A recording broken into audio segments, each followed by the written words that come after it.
Lord Chippy is just gonna be off the chain today, y'all. We have some wild and crazy going on with Lord Chippy. So buckle up, y'all. It's gonna get a little wild in here. They're our skin, they steal our grace. These monsters wear a human face. No gavel, no badge, no throne, no crown can stop Lord Chippy from burning them down. Justice ain't fast, justice ain't clean. It's a long, sharp road through the in-between. So raise your fists and light your flames. Chippy's coming and he don't play games.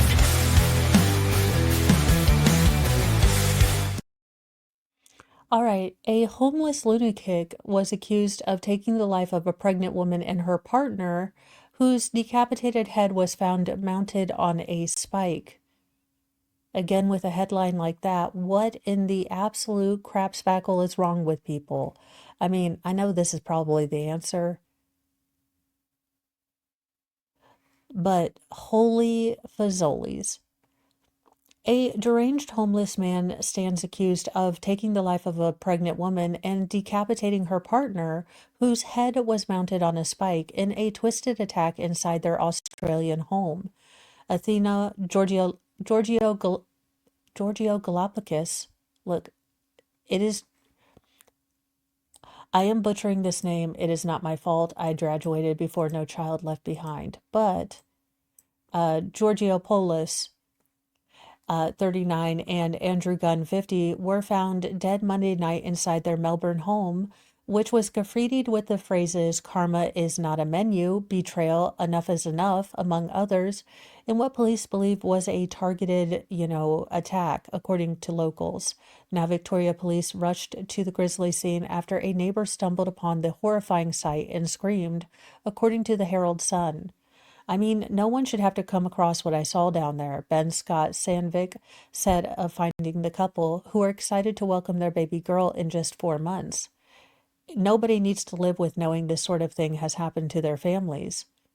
Now, Ross Judd, a 34-year-old barefoot, bloodied homeless man, was located at a nearby train station with his two dogs and cuffed about 4 hours after the slayings, according to news.com AU. Now, this does appear to be a targeted attack, and our suspect is known to the address, according to homicide detective Dean Thomas. It does not appear to be random, and we're not looking for anyone else. Now, authorities believe that the unstable suspect went to see the couple, who he knew, when a fight erupted, and he carried out a barbaric attack and then fled with his dogs. Now, the nature of their relationship and the disturbing graffiti remains under investigation. Judd was charged with 2 counts of murder and thrown behind bars Wednesday following a hearing at Melbourne Magistrates Court, the outlet reported. Now he is expected to be evaluated in jail and due back in court in January. Now, the victim's devastated aunt, Penny De Laverdis, was reportedly seen crying and sitting on a curb outside her niece's defaced home the night that this, scene was discovered. According to the Herald Sun, she said she was so looking forward to having a baby because she was 39 and she never thought she could have one. What in the hell is going on with people? I mean, Lord Chippy for sure. Now, I don't know why we seem to have an overabundance of momsters and dadsters.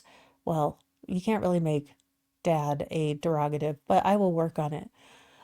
Momsters and dicksters instead of moms and dads, but we do have them, and Lord Chippy is happy to, make their acquaintance, so we don't have to. This heifer. A mother buried her son in a shallow grave, then coached his siblings about what they were supposed to say when she reported him missing.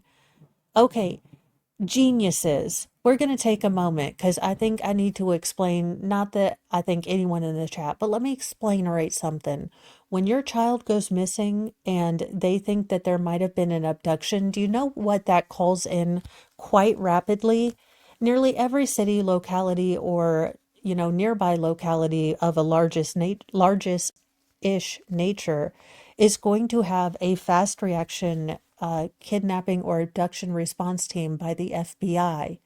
So if you claim that your child was abducted, the FBI is going to look at you. And they seem to be semi-okay at figuring out when parents are lying and they're monsters. So I would recommend that you don't do any of this. And if you're having, a struggle with your kids, you get help because there's help out there instead of doing all of this ridiculous stuff. A missing Kentucky child has been found no longer living, and now his mother is behind bars, according to law enforcement in the Bluegrass State.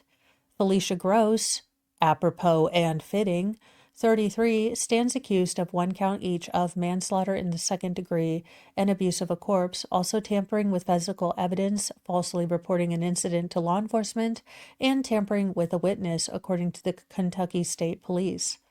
Now, on August 6th, Jalen Spicer, 10, was reported missing in Jackson, a small town located about 100 miles southeast of Lexington. Now, state troopers devoted significant resources to search and rescue this little boy. Sadly, less than a week later, law enforcement uncovered the alleged ruse, according to a arrest citation obtained by Lawn Crime. Now, troopers say that Gross admitted to her role in the boy's death during a Mirandized interview at the Jackson Police Department headquarters. She confessed to providing Jaden a type of sleep medication. Miss Gross further stated that the medication caused him to have a medical emergency, and she believed that he had passed away from his medical emergency.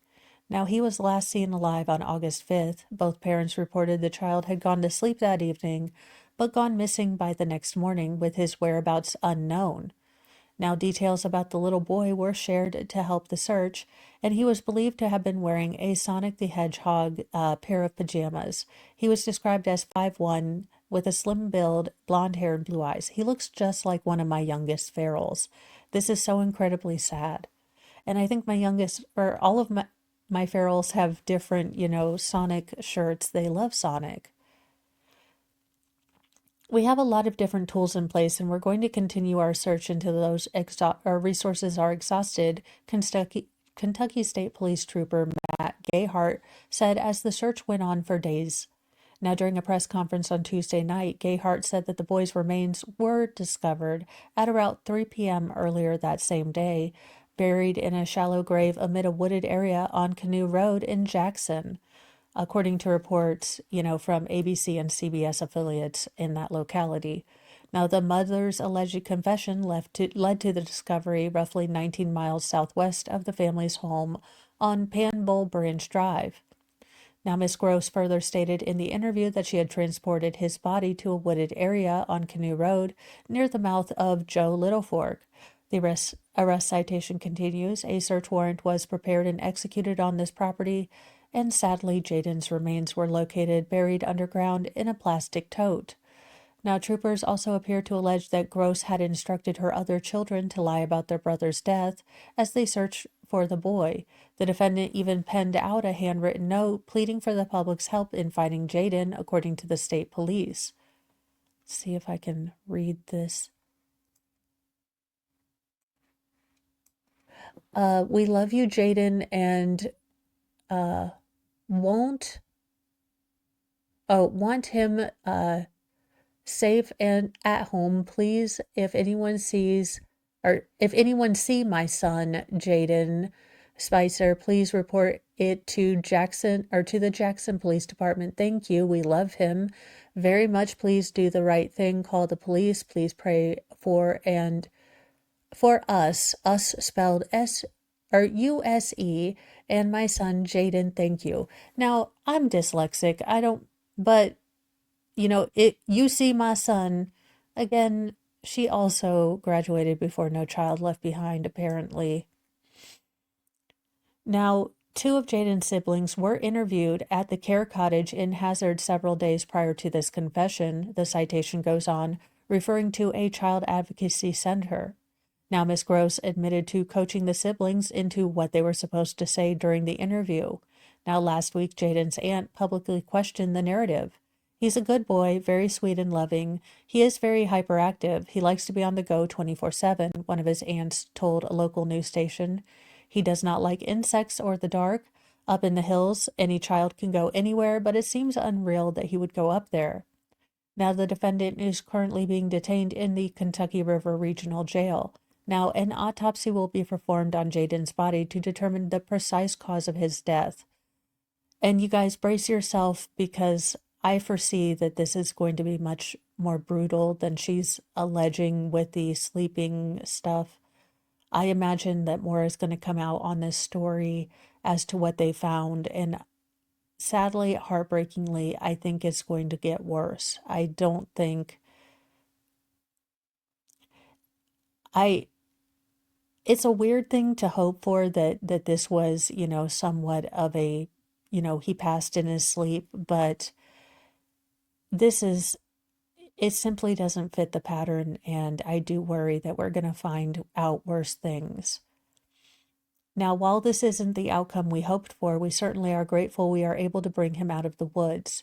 Commonwealth Attorney Miranda King said during a press conference, according to Lexington-based ABC affiliate WTVQ. I would like to assure the public that now, thanks to these guys, Jaden is in good hands and we're going to take care of him.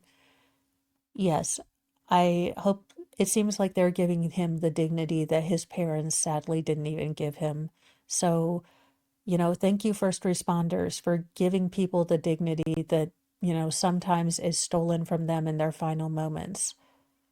Doggone it, these people just make me want to, again, center of the sun. I have no issue with it.